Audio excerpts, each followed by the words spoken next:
don't know. I just gotta talk. And I don't know what else to do but talk. Got an earache because my medicine ran out. But thank God, hallelujah, glory be to God, my medicine came today and it was awesome. My ear still hurts. For some reason it feels like something's pulling from my eye all the way down my nose, down through there, and it's just like fucking killing me. And all the stress that I've been under because my family are psychos.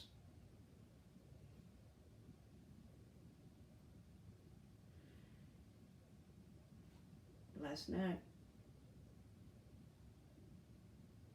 I walk in the kitchen and my mother is feeding my dog her eggs.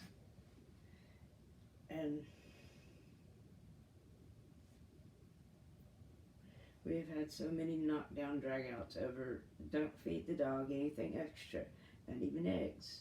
Not eggs either, even though she likes eggs and they're good for her. I feed her eggs because I need to know what's going into my dog so that her overweightness can diminish, because that's a problem and that's my fault if they do not respect that my dog needs to eat a certain amount of food, and I need to know about it so that when she gains weight, I have to explain this to these people and they pretend like they don't understand me, so I over explain things. I think you get the picture. Don't feed my dog eggs. We have had knockdown, drag out, every blowout over this. I mean ridiculousness, okay? And so I go into the kitchen last night, she's feeding the dog eggs. And the dog loves eggs. I love to feed my dog eggs. I feed her a little bit, just a little bit. When I cook an egg for me, I feed her a little bit. Just the taste of it is enough for my dog. But she's sitting slopping, and the other one does it too. And they sneak food with the dog. And I understand you want to treat the dog. I understand you want the dog to like you. But it's related to her weight and respecting me and what I ask you to do and what not to do.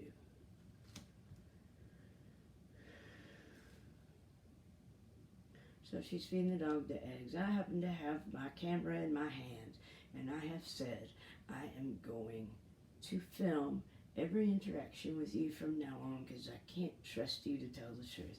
Well, she proceeds to lie on camera.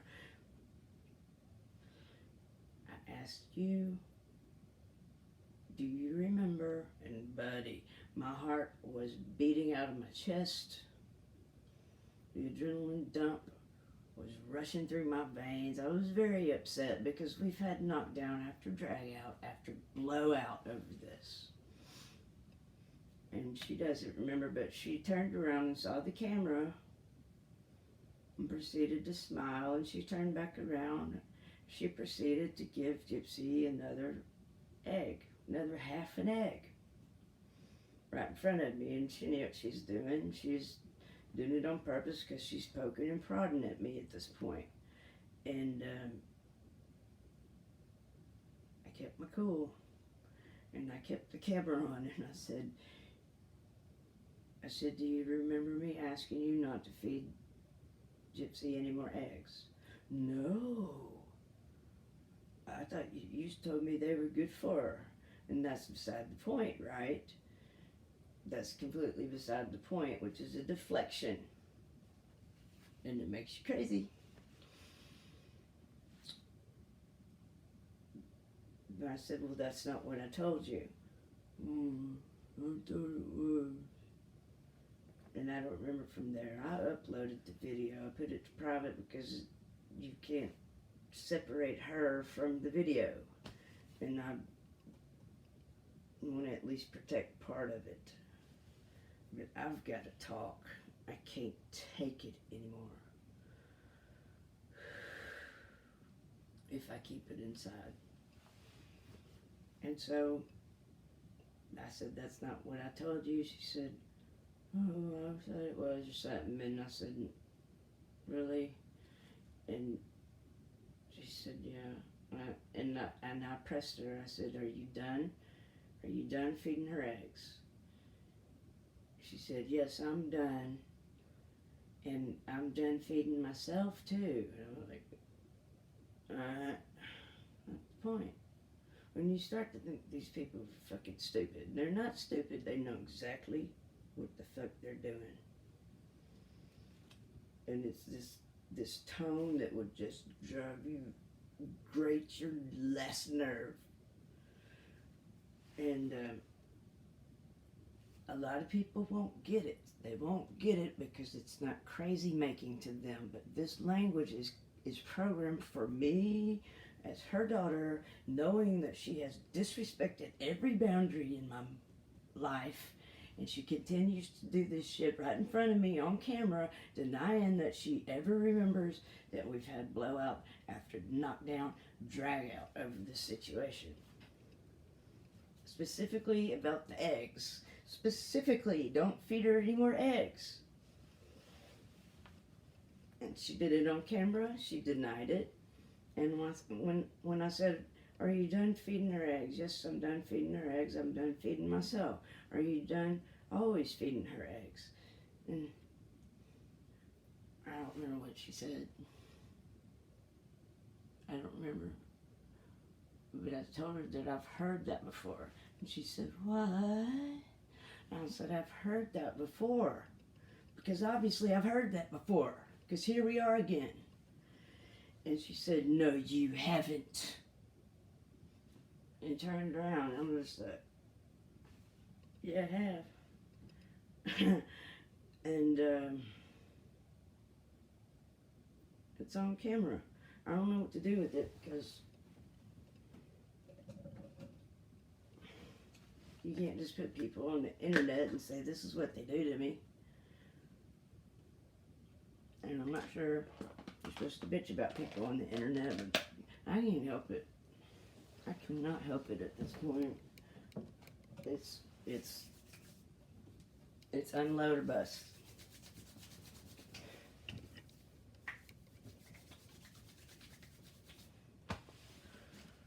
So,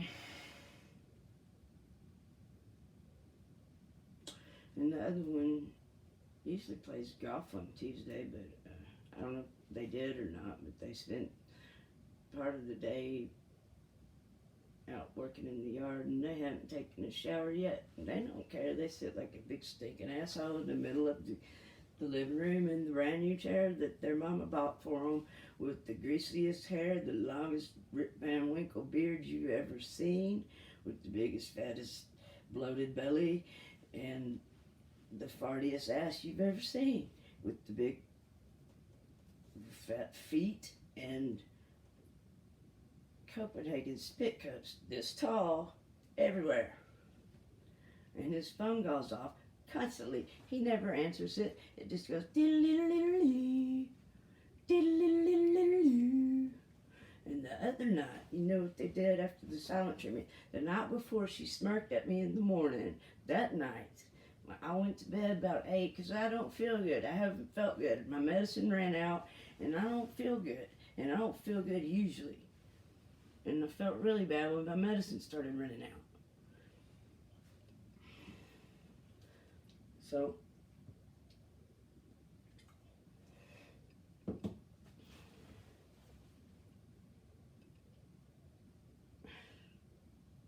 I went to bed early.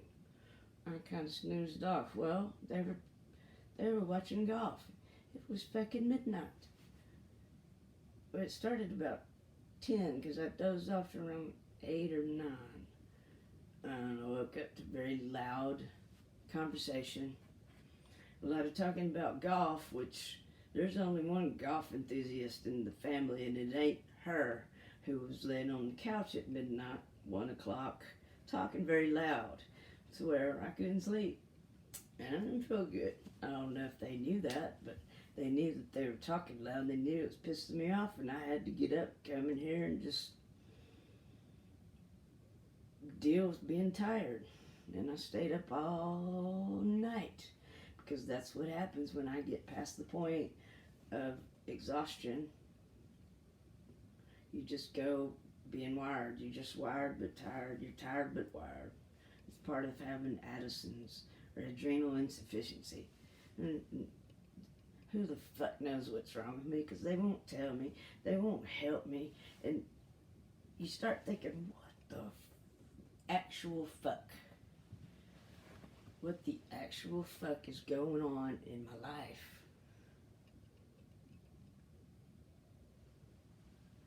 You know, I've had the most bizarre surgeries. I was promised 3 little holes, 3 little laparoscopic holes.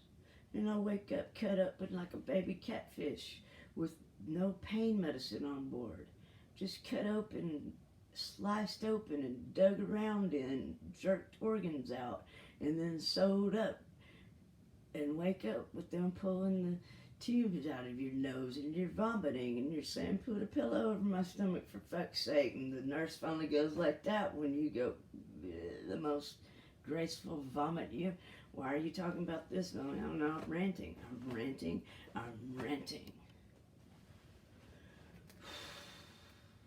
I'm just ranting. Because my mother paid for my surgeries and shit like it was medical torture, and it was medical torture. Most of it was. Waking up with no pain medicine on board because they had a code, whatever the fuck, and he had to go attend to somebody else, and he let me wake up vomiting, cut from here to here, you know. But seriously, through my belly button. I was promised 3 little holes. Now, my parents didn't get upset about that. They didn't get upset that he saved my life. Well, come to find out, that same surgeon did it to 2 other women in this town. They cut them wide open.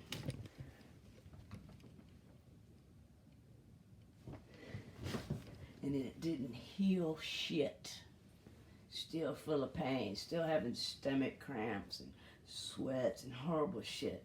Adrenal insufficiency. It's becoming an epidemic. Fibromyalgia, chronic fatigue syndrome, and they tell you you're crazy. They tell you you are loopy in the head. And you're not the crazy one. You are not the crazy one.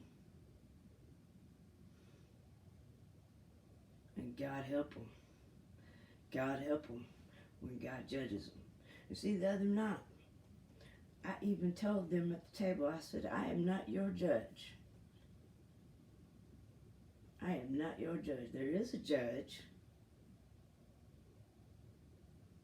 And I'm trying to get across the point that I know you will never be accountable to me.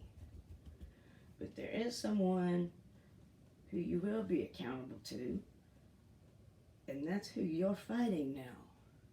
Because I gave the battle to God. And that's who you're fighting, not me. That's why there's strength. That's why there's clarity. That's why I can see what the fuck you're doing. And I'm learning at a quantum speed. You're wearing out the saints. Why would you wear out your daughter, your sister? Why would you do that to somebody over and over and over and over and over and over and over and over and over and over and over and over and over and over? How could you do that to somebody over and over and over while claiming that you love them? I got another one. I love you though. As soon as he saw that I was recording his little tantrum and bizarre behavior, it's like, are you having fun making a movie? I'm like, yeah. And he said, well, I guess it was like a parody. I'm like, yeah. Why don't you reel it back in? Because you don't love me. What your behavior tells me that what you feel for me is slime. It's not love. It's nasty slime. It's manipulation. It's It's subconscious bullshit, basically, and that's not what love is.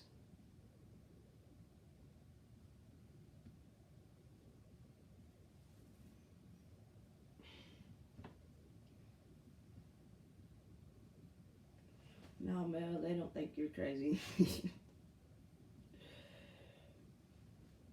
No, I spent my entire life thinking I was crazy.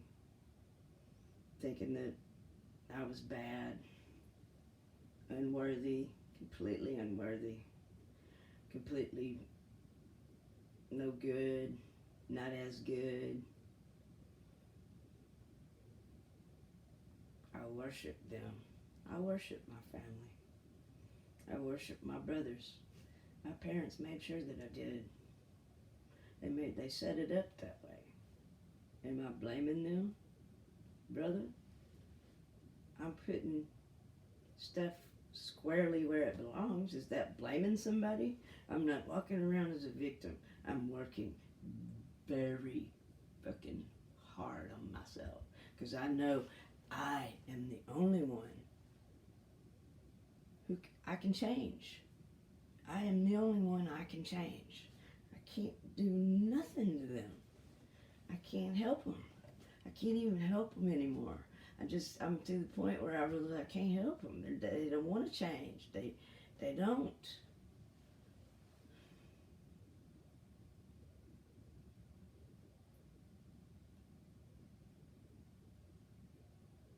And I just went far, far, far away. And I can't get away.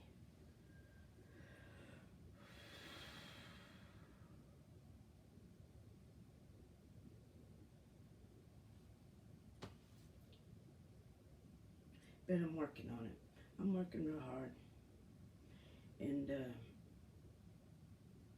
progress that I've made in this year,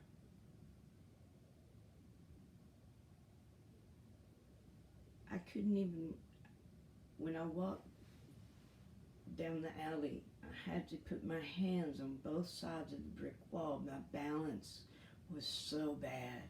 It was so off. My muscles were atrophied. It was very painful. Boy, I just had to drag myself, and I didn't like it. I didn't like it at all. I still don't like walking, but I do enjoy it once I get out there. Sometimes I don't. Tonight I flaked out. My ear hurts.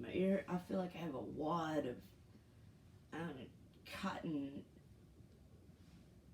drywall, wet and sticky and hurting back in there. Just behind my ear, just fucking everything up. And it's just... Then you go to the doctor, and the doctor says, well, I don't feel anything. And I'm like, are you serious? Okay, there's no knots in my neck. Okay, I'm not. You start thinking you're signed up for some kind of fucked up MK Ultra kind of thing. You really do. You start thinking Truman Show or some shit. And it's funny. So that's why I'm doing this. Why not? Why not? You gotta vent sometimes.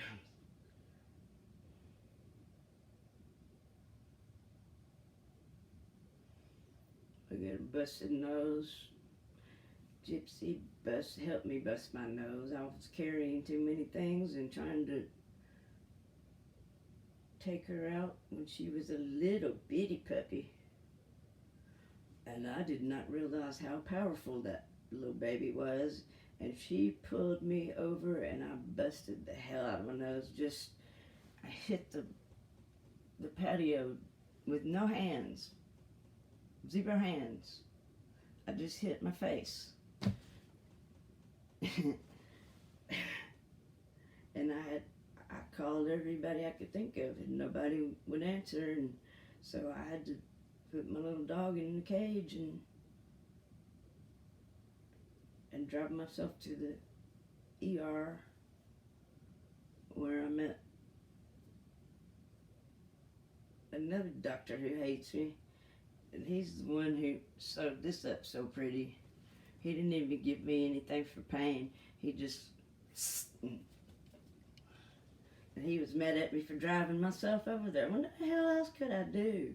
At least there was a nurse there who said, that's right, when I said I didn't have a choice but to drive myself here. I don't know what they think. That, sometimes people who have narcissistic personality disorders lie on you, and they start smear campaigns on you, and you start to wonder why people hate you and they don't even know you. You might have had run in with them, but you ran because you were scared of them. And here you come back to the ER and it's the same asshole. What are you gonna do? What was I gonna do? Say, no thanks, I'll just take my chances. I'll go to that other hospital, which is even worse. Boy, if you meet somebody named Crystal, hit her in the nose for me, would you? She don't like girls with mohawks. I don't know what the hell I did to Crystal, but she hated me just by looking at me. I don't know what I did. Very sorry to you, Crystal, but next time I see you, I am not going to be nice to you. Not like I was. I'm not going to be nice to you. I won't be rude to you, but I will not be nice to you. I've just taken too much shit in my life. I've just taken too much shit. Being a trauma patient in a hospital, and they treat you like dog shit. I mean, like pure dog shit. In Missouri, I got knocked on my face. Right here. It was black for weeks. Because I didn't know what was going on. They wouldn't tell me. They would not tell me what was going on. And I was trying to leave. And I ran through they didn't have any stairs. And the elevator door kept shutting because the guy kept putting his foot in it. If there was a fire, where were the stairs? Okay, and then I ran through this place. It was the ER with lots of gurneys, and it was a little scary, and I didn't know what the fuck.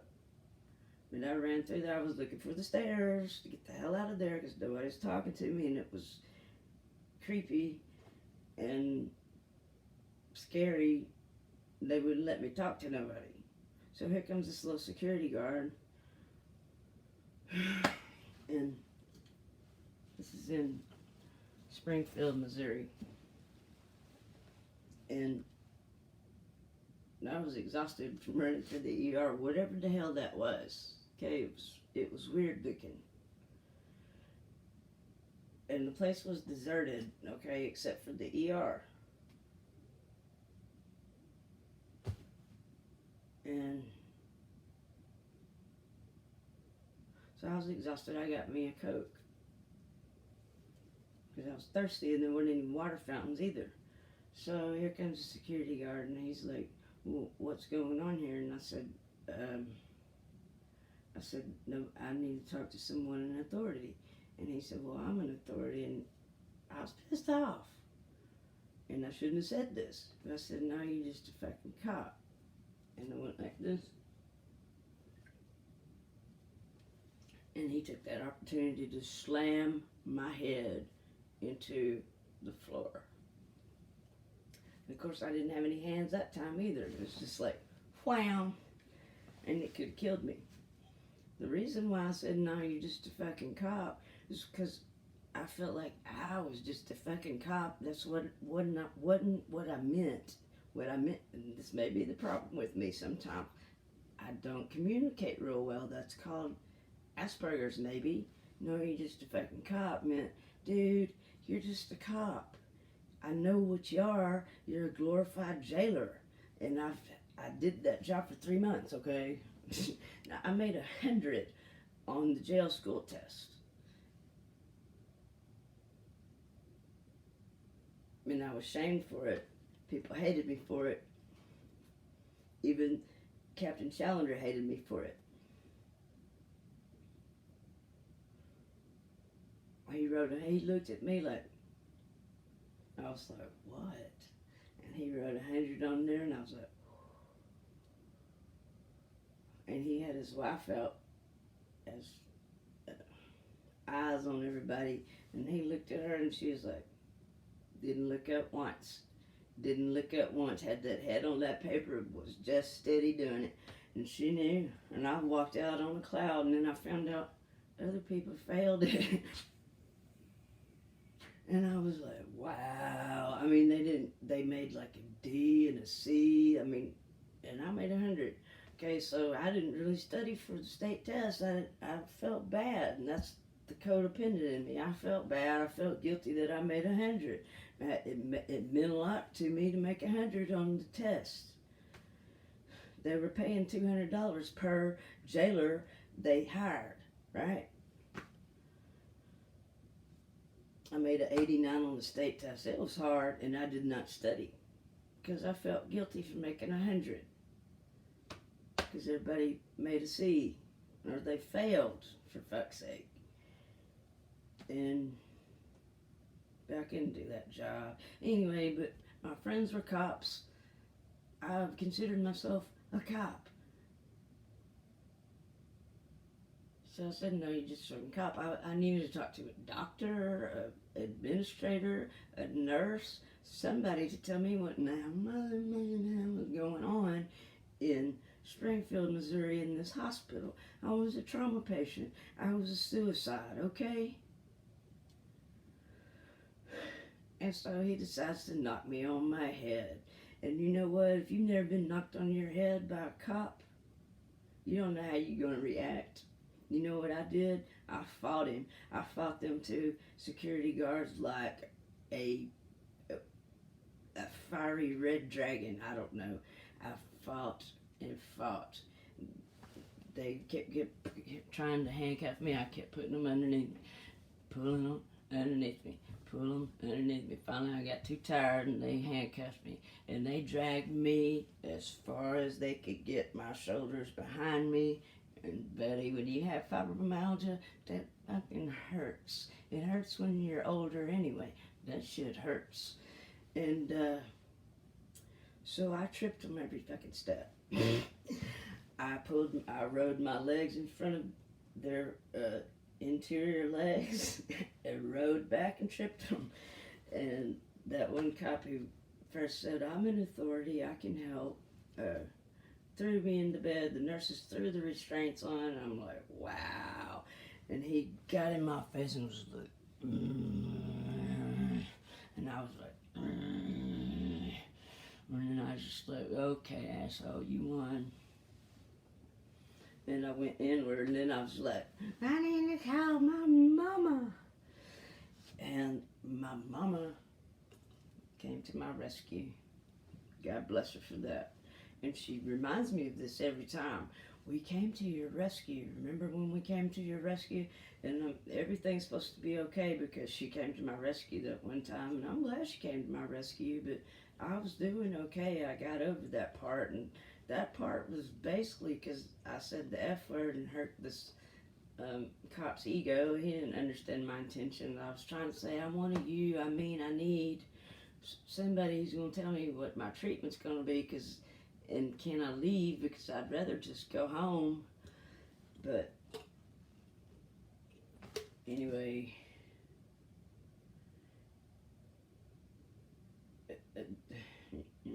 I forgot where I was going before I told the story about the security guard at the hospital. That was brutal. My mom was on the phone. My son is a lawyer, and blah, blah, blah. And they said, take them restraints off. Oh, you know, they thought I was a nobody. And that's what makes me worry about the ER, too. What in the hell were they doing? It wasn't just one body in there. There were gurneys of bodies. And I don't know what that was, but they transferred me over to the psych ward, and boy, that was an experience. Springfield, Missouri psych ward. No, I made friends there, but I made friends there. I'm highly adaptable. But, I forget what I was going to say. I guess guess I'm getting tired. It's about time. It's been 30 minutes. So that's my ramble for tonight, and just throwing it all out there to you.